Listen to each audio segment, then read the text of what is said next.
Good morning boys. तो हम sales के बारे में पढ़ रहे थे, रॉक्स के बारे में, कि पृथ्वी की सबसे बाहरी ठोस परत क्रस्ट कहलाती है और जिस पर समस्त जो प्राणी है वो अपना जीवन निर्वाह करते हैं, अर्थात ये उनके जीवन का एक प्रमुख आधार है। इस परत का जो उठा हुआ भाग है, शुष्क भाग है, वो स्थलमंडल कहलाता है, जिसे लिथोस्फीयर भी कहते हैं, तथा जो अवतलित जो जलयुक्त भाग है उसको जलमंडल कहते हैं, जिससे हम अंग्रेजी में हाइड्रोस्फीयर भी कहते हैं। अब लेते हैं कि लिथोस शब्द का तात्पर्य क्या है। लिथोस शब्द का जो शाब्दिक अर्थ है वो है चट्टान, और अतः स्थल मंडल को शैल मंडल भी कहते हैं। और इस भूपटल की जो रचना है वो अनेक प्रकार के जो तत्व हैं उनसे हुई है। धरातल पर जो ज्ञात रासायनिक तत्व हैं उनकी जो संख्या है 109 है, जो ये मूल रासायनिक तत्व हैं। परंतु इनके संदर्भ में जो रूसी वैज्ञानिक हैं उन्होंने थोरियम और जो यूरेनियम है उसके समस्थानिकों पर कैल्शियम तथा ऑर्गन के अणुओं की बौछार करके विश्व के 110वें तत्व बनाने का दावा किया है। तो जो मूल 109 रासायनिक तत्व थे, तो रूसी वैज्ञानिकों ने जो थोरियम और यूरेनियम है उस पर कैल्शियम और ऑर्गन के अणुओं की बौछार करके और इसमें 110वां जो रासायनिक तत्व हैं उसको बनाने का उन्होंने दावा किया है। मूल रूप से यहाँ 8 प्रमुख तत्व, जिससे भूपटल के 98% भूभाग या भूपटल की रचना हुई है, उसमें केवल 8 जो प्रमुख तत्व हैं उनका ही योगदान है। जैसे OC है, SiC है, Al है, आयरन है, कैल्शियम है, सोडियम है, पोटेशियम है, मैग्नीशियम।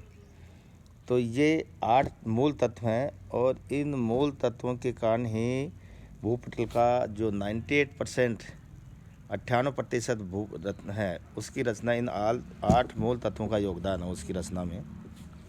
बाकी 2% में अन्य तत्व शामिल हैं। इन तत्वों के यौगिकों से खनिजों की रचना होती है,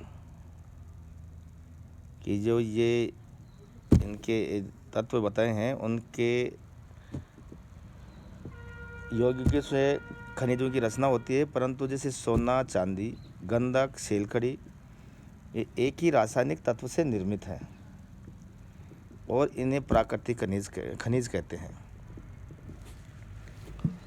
भूपटल की रचना करने वाले पदार्थ चट्टान या शैल कहलाते हैं। इनमें ग्रेनाइट, बलुआ पत्थर, चीका एवं रेत। बलुआ पत्थर कठोर होता है, चीका और रेत है जो ये कोमल होते हैं। चूना, खड़िया ये प्रवेश्य हैं, इसमें जल प्रवेश कर जाता है। और स्लेट है वो अप्रवेश्य, अर्थात इस जो स्लेट खनिज है इसमें जल प्रवेश नहीं कर पाता है, इसलिए इसे अप्रवेश्य खनिज पदार्थ कहते हैं या शैल कहते हैं। रचना यह एक या अधिक खनिजों के सम्मिश्रण से होती है। इन चट्टानों या शैलों की जो रचना हुई है वो एक या उससे अधिक खनिजों के सम्मिश्रण से होती है। इनकी संरचना, संगठन, मजबूती एवं आकार आदि में बहुत सी विभिन्नताएं पाई जाती हैं। कि किसी शैल की रचना कैसे हुई है, उसके जो तत्व हैं उनका संगठन कैसा है, उनका आकार कैसा है।